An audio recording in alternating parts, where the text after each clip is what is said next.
Recording in progress, listo. Eh, ya hablamos de la cultura neolítica, perdón, de la paleolítica, que fue la primera, digamos, donde empezaron a haber agrupaciones, luego la cultura neolítica, donde ahí sí hubo ya ciudades. Hablamos de algunas ciudades del neolítico muy rápidamente, como Jericó, Cataluyú, una ciudad muy famosa y que hay muchos videos por ahí que es una ciudad que se entraba por el techo. Bueno, no sé si eso ya lo vimos o no, pero ya vamos a continuar ahí. En todo caso, antes de eso, eh, y porque ustedes empiezan a charlar y yo también soy muy carretudo, entonces de pronto se nos pasa el tiempo, necesitamos la tarea para el lunes. Básicamente es, am, vamos a hacer algunas tareas, pero necesitamos la conclusión de los referentes, es decir, desde el aspecto formal,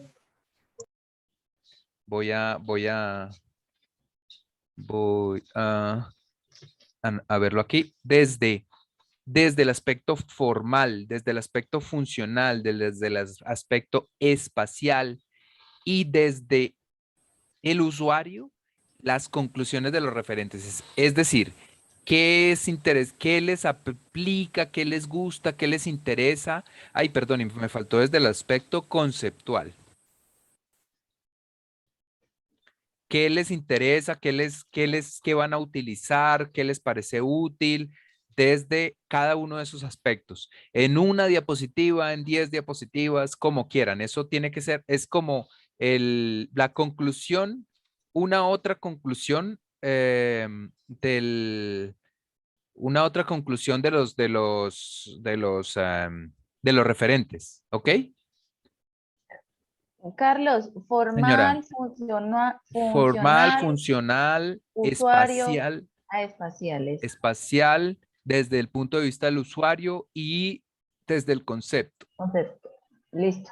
Vale, vale. Entonces, ponen una imagen del proyecto, algo alusivo, desde la parte es esto, esto y esto, y qué nos interesa en el desarrollo de nuestro proyecto.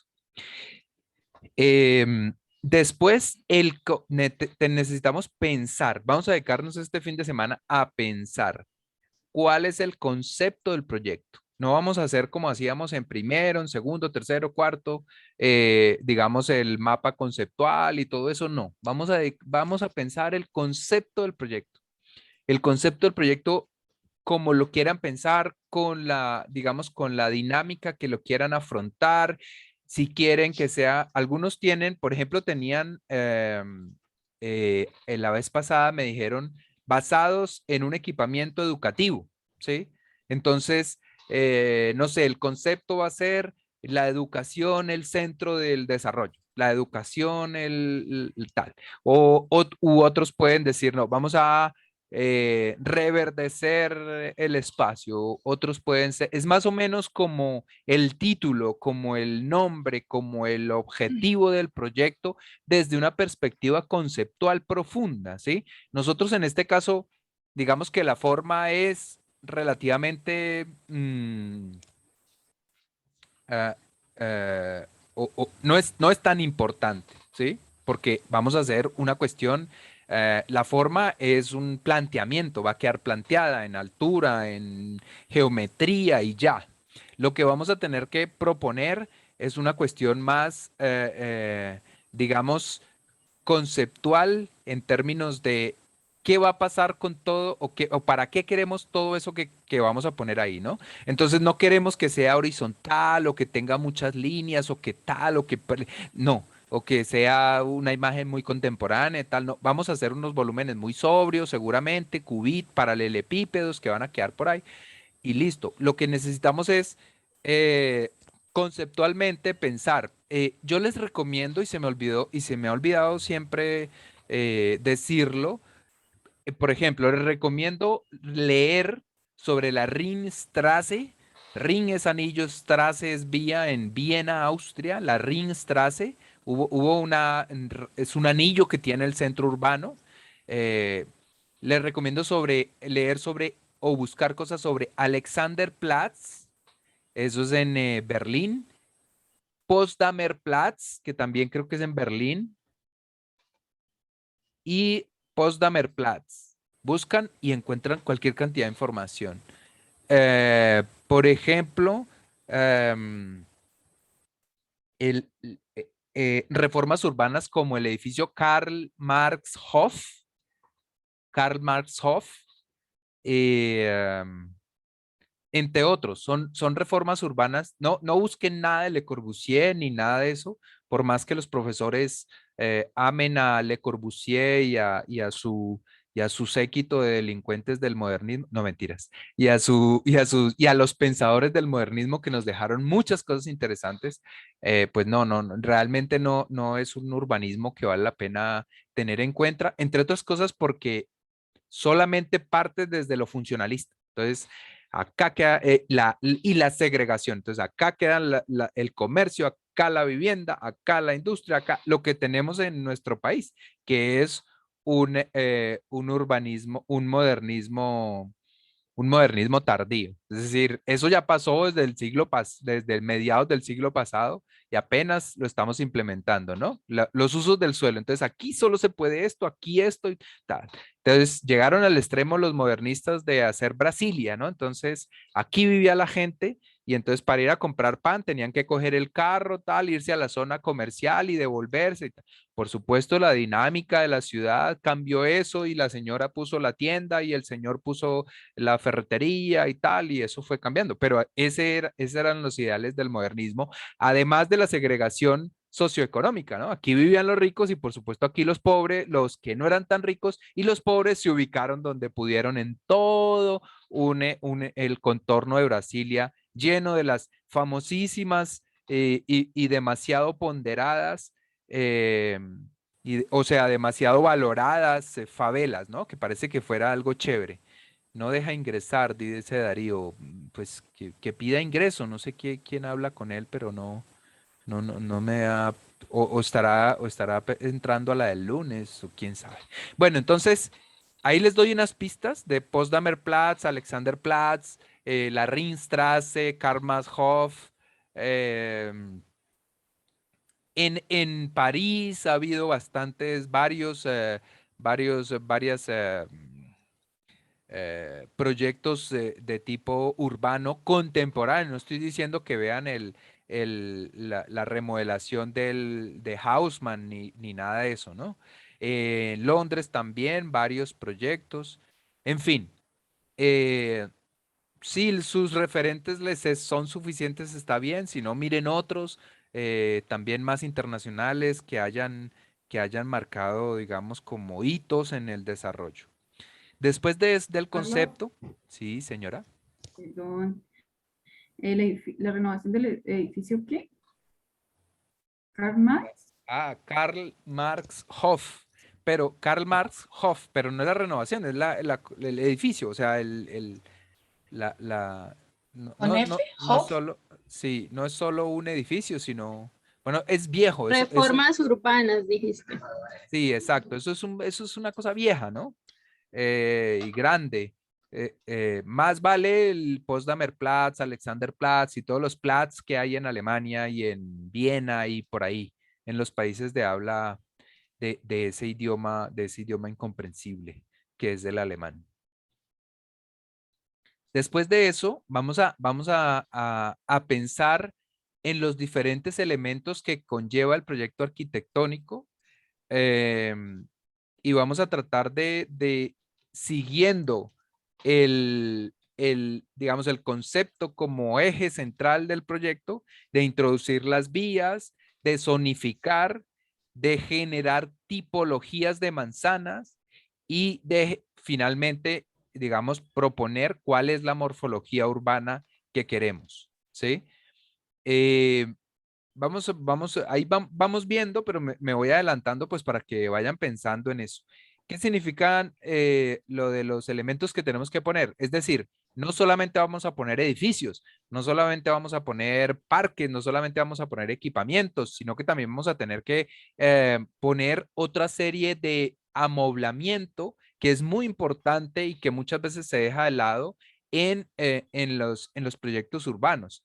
Y tiene que ver, por ejemplo, con las canecas, con la iluminación, con las sillas, con, no sé, con, ¿qué más se me ocurre? Con los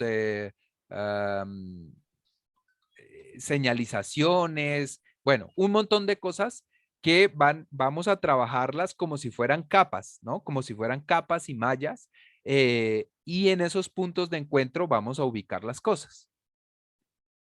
¿Se entiende? Más o menos. Este es el derrotero.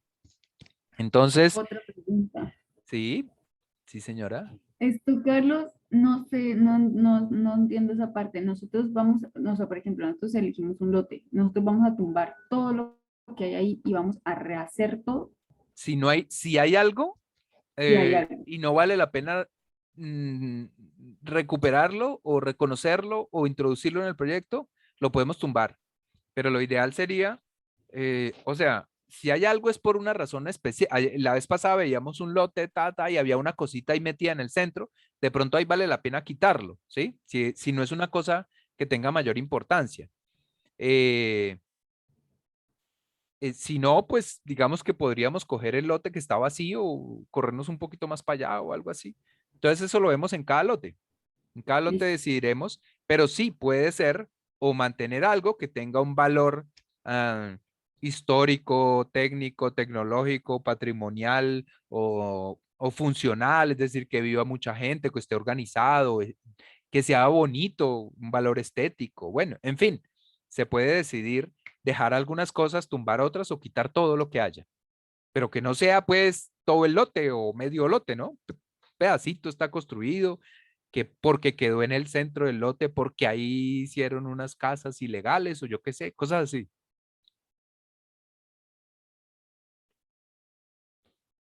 ¿Sí o qué? ¿Se entiende? ¿Respondí tu pregunta?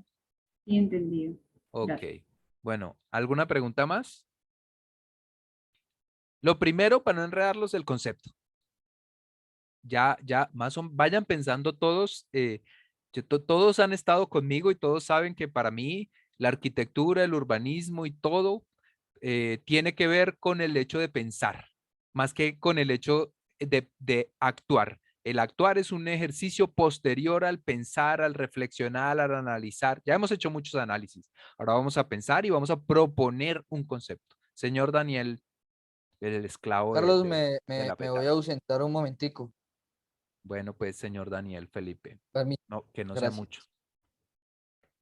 Bueno, entonces que pase el grupo de Daniel Felipe primero. No, mentiras. Bueno, eh, mm, ¿qué estaba diciendo?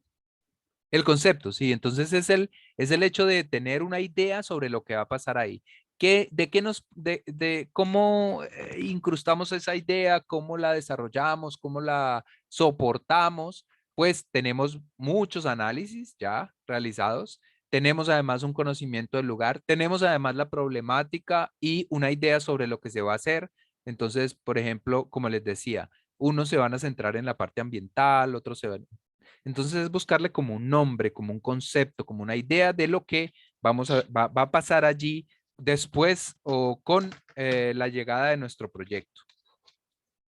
Bueno, se me olvidó llamar a lista. Sergio Elías, ¿está o no está? Luis Gustavo, ¿está o no está? Buenas noches. Carlos, yo sí estoy, ¿no? Sí Ok. estoy. Heilir Yureli, Hola, aquí. Carlos, Juliana, Aquí. Valeria,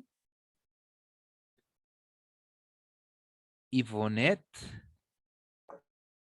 Presente. Darío, José Fernando, Presente.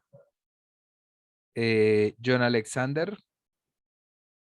no está. Claudia Patricia, Presente, Carlos. Silfredo, tampoco. Daniel Felipe, Ladis, Presente. Leonardo Pinilla, Ginela. Ginela tampoco está, ¿verdad? Ah, sí, sí, verdad. El nuevo look. Stephanie, deja la cámara prendida, lo mismo que Fernando y César. ¿Qué pasa? Estefanía Quintero, no la he visto. Julio César, tampoco lo he visto. Ah, sí, Julio César, es que no tiene cámara. ¿Julio César está o no está? Si ni siquiera contestas que no está. Bueno, paila. Neider Giovanni, siguió accidentado por lo visto. Camilo Andrés.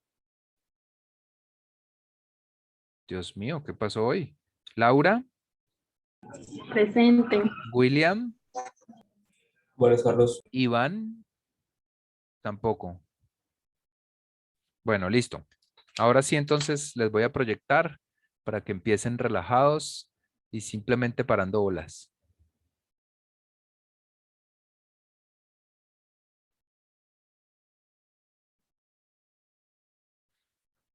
Pero eso no quiere decir que apaguen la cámara ni nada por el estilo. Bueno.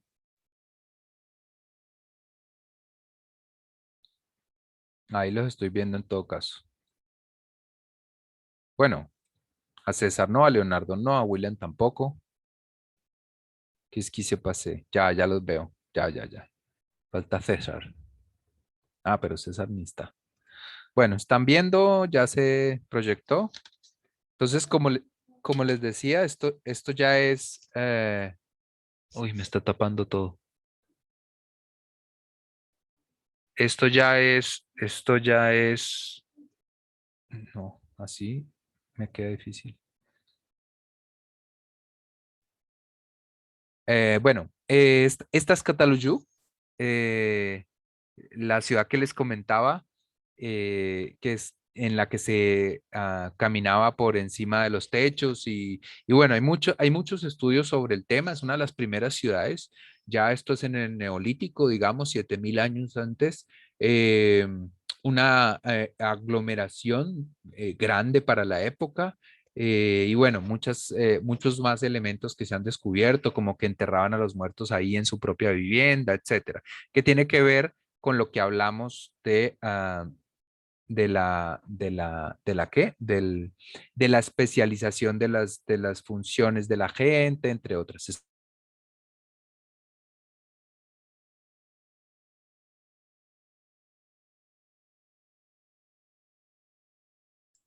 Carlos apagó el micrófono. Yo por internet.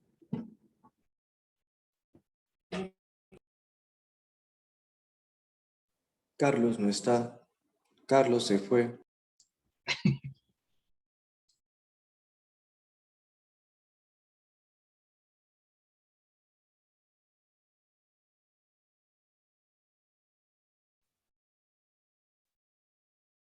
¿Listo? Hola, hola. Hola. Ya lo Bueno, escuchamos. bueno, listo. Entonces, luego pasamos a Egipto, digamos que es otra de las grandes civilizaciones centradas evidentemente con mayor fuerza en lo rural, pero que también empezaron a mostrar una fuerza muy importante dentro del espacio urbano y esa construcción em, de aglomeraciones fuertes de personas, de edificaciones, de espacio público, de conectores, etcétera.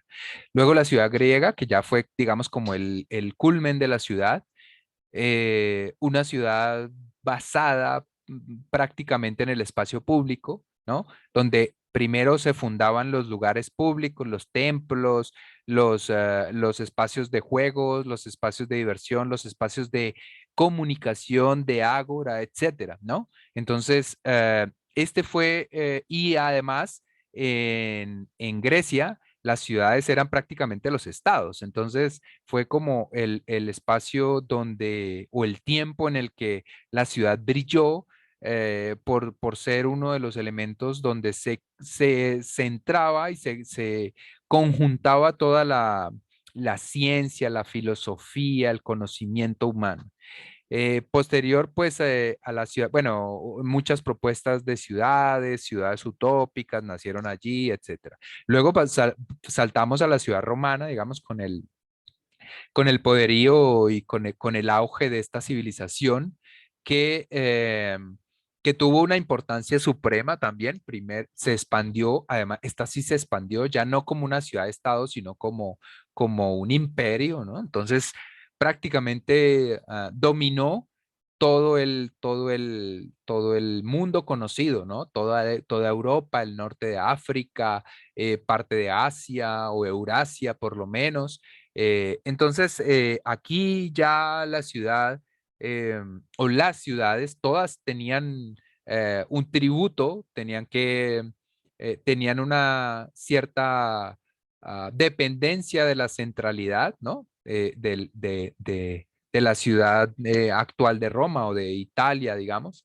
Pero tenían también todos los elementos y las fundaciones eran basadas en la ciudad como fuente de diversión, de limpieza. Los acueductos romanos, por ejemplo, los baños romanos fueron en su momento, pues, digamos, un gran avance para la salubridad mundial en términos que la gente ya no vivía tan cochina, pues, digamos, y empezó a haber cierta preocupación por la higiene, la diversión también era muy importante, por la charla, por la expresividad, por la expresión, por la sociabilidad y por las ciudades como elemento, igual que los griegos, por las ciudades como elementos de producción de conocimiento, de reunión del conocimiento, de reflexión y por supuesto de adoración a los dioses, ¿no? Esto muy rápidamente, digamos, s- eh, lo romano, perdón, la cultura romana, se dirigió, se encauzó sobre la civilización cristiana, ¿no? Quintero, a ver. Se encauzó sobre la civilización cristiana. Así que todo el mundo conocido, de alguna manera, se volvió cristiano, ¿no? Entonces, como Roma era la que dominaba todos los territorios, todos los espacios conocidos o prácticamente, eh, entonces pues todos eran cristianos o todos deberían ser cristianos y se volvió como el fuerte, ¿no? Entonces había lo que les decía, las termas, que era para bañarse, el panteón, la muerte también digamos, la cultura de la muerte y de la asepsia en la muerte, ¿no? Posterior por ejemplo, a Cristo lo entierran como solía pasar en los entierros, eh, digamos, de la primera era romana, que era en unas catacumbas, o sea, en unas minas abandonadas. Había huecos y entonces con huecos y piedras tapaban y listo, y ahí quedaba. Pues imagínense lo que eso significaba. Y había en grutas, en la parte rural, pero también en la parte urbana. Entonces, bueno, ahí empezó a surgir otra idea de dónde deben estar los cuerpos, los templos a los dioses, que por supuesto no podían faltar antes de convertirse todos a la religión católica, y mezclar muchas de sus ideas religiosas con lo católico en lo que podemos llamar como sincretismo. em, el foro, el circo, bueno, en fin, el acueducto, todo lo que ya les dije, ¿no? Entonces, pero Roma eh, eh, fue un elemento tan grande, fue un imperio tan grande que fue imposible continuar con el dominio sobre todo ese territorio. Por lo tanto, digamos que hubo una implosión, como que se automataron de lo grande que fueron, se acabó el imperio y lo único que quedó después ¿de qué? De esto fue, o sea, el único poder capaz de asumir lo que tenía el Imperio Romano, pues ¿quién iba a ser? La iglesia, porque todos eran cristianos, católicos, la iglesia era el único, y digamos que bien aceitada, rica, en consonancia con los poderes monárquicos, pues digamos fueron los que retomaron el poder eh, de ese gran territorio o tomaron el poder de ese gran territorio, ¿no? Entonces aquí, por ejemplo, dice, tras la primera explosión demográfica ocurrida en la antigua Mesopotamia, esa fue la impresión, la primera explosión de la que hablábamos después de Cataluyuk y demás, eh, se modificó en gran manera. Puede ser estimados con cierta seguridad en torno a los 20.000 habitantes, ¿no? Más de 4.000 años después, en una época tan tardía como el siglo XVI, el tamaño característico de una ciudad europea se situaba entre 2.000 y 20.000 habitantes. ¿Qué fue eso? En la época a la que les estoy hablando, el medioevo, también otros lo llaman el oscurantismo y no sé qué. Bueno, es una época, no vamos a entrar en esa polémica, pero es una época en la que dominó la iglesia. Y la iglesia no estaba interesada, digamos, en la fortaleza de las ciudades, estaba interesada en otras cosas. Entonces, las ciudades se vaciaron de alguna manera y lo que predominaba la ciudad medieval era un castillo o un monasterio con la aristocracia y la gente bien viviendo dentro de las murallas que protegían de las múltiples guerras que había y el pueblo alrededor viviendo en el espacio, en los terrenos de los clérigos o en los terrenos de los aristócratas, de los reyes, de los tal, y pagándoles tributo, ¿no? Entonces, ese era, digamos, el feudalismo puro y duro, ¿no? Los señores feudales, los dueños de la tierra, ahí vivía la gente y le pagaban a los otros para que los otros podían vivir bien y ellos vivían en la inmunda por fuera de la ciudad, ¿no? De esto ya les había recomendado, eh, o ya vimos El nombre de la rosa, ¿no? ¿No fue acá? ¿La película? ¿No les mandé a ver una película?